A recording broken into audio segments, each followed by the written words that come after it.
మోకాల్లో మనము ఆర్థ్రోస్కోపీ ఎందుకు చేస్తాము? ఈ ఆర్థ్రోస్కోపీ అనేది ఏంటంటే ఆర్థోపెడిక్స్లో ఒక సబ్ డివిజన్ అనమాట. ఆర్థ్రోస్కోపీ అనేది చెప్తాం కదా, దీన్ని మినిమల్లీ ఇన్వేజివ్ సర్జరీస్ అంటాం. అంటే ఏదైతే చిన్న చిన్న పోర్ట్స్లో ఇప్పుడు మనము ఏదైనా స్ట్రక్చర్ విజువలైజ్ చేయాలి, ఏదైనా జాయింట్ లోపల ఆర్థ్రోస్కోపీ అంటే ఆర్థ్రో అనేది జాయింట్ అనమాట. జాయింట్ లోపల ఏమి ఇబ్బంది ఉన్నా దాన్ని డైరెక్ట్గా విజువలైజ్ చేయడానికి మనం ఆర్థ్రోస్కోప్ని వాడతాం. ఈ ఆర్థ్రోస్కోప్ వల్ల అడ్వాంటేజెస్ ఏంటంటే అది మైనర్ ఇన్సిషన్, చిన్న చిన్న ఇన్సిషన్స్ ఉంటే ఆ స్కోప్లో నుంచే ఇన్స్ట్రుమెంట్స్ పెట్టి ఫస్ట్ ఏం డ్యామేజ్ ఉందో మనం క్లియర్గా, జస్ట్ సపోజ్ మనం ఎక్స్రే తీయాలి, ఎంఆర్ఐ తీయాలి, ప్రతిదానికి ఖర్చు అవుతుంది, ప్లస్ అది 100% రిలయబుల్ కాదు. అలాంటప్పుడు ఏం చేస్తామంటే మనకేమైనా డౌట్ ఉంది, అదేమైనా డ్యామేజ్ ఉంది, మనం డైరెక్ట్గా విజువలైజ్ చేయడానికి హెల్ప్ అవుతుంది. అది మనం డైరెక్ట్గా చూసి స్ట్రక్చర్స్ని చిన్న చిన్న ఇన్స్ట్రుమెంట్స్ పోర్ట్స్ ద్వారా పంపించేసి ఆ పోర్ట్స్లో నుంచి మనం దాన్ని రిపేర్ చేస్తాం అనమాట.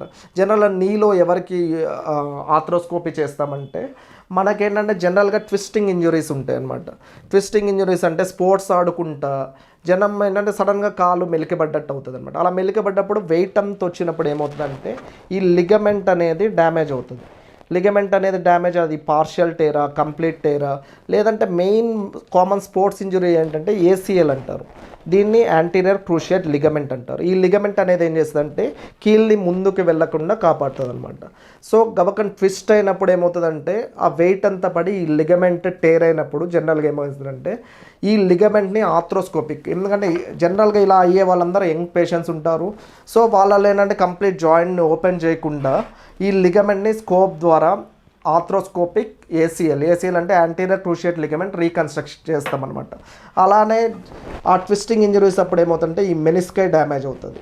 ఈ డ్యామేజ్ని రిపేర్ చేయాలన్నా లేదంటే లిగమెంట్స్ని రిపేర్ చేయాలన్నా ఆర్థ్రోస్కోపీ వాడతామన్నమాట. అలానే కొంతమంది ఏమవుతుందంటే బాగా పెద్దవాళ్ళు ఏమవుతుంది, వాళ్ళు మోకాళ్ళ మార్పిడికేమో వాళ్ళు ఫిట్గా ఉండరు, అంటే కోమార్బిడిటీస్ ఉంటాయి, హార్ట్ కండిషన్స్ ఉంటాయి, రకరకాల ఫ్యాక్టర్స్ ఉంటాయి. అలాంటి వాళ్ళల్లో ఏం చేస్తామంటే ఈ బోన్ అనేది అరిగి ఎక్స్ట్రా బోన్స్, చిన్న చిన్న బోన్స్ వచ్చి అంత జాయింట్ లోపలికి అడ్డుగా వస్తుంది, నొప్పి ఎక్కువ ఉంటుంది.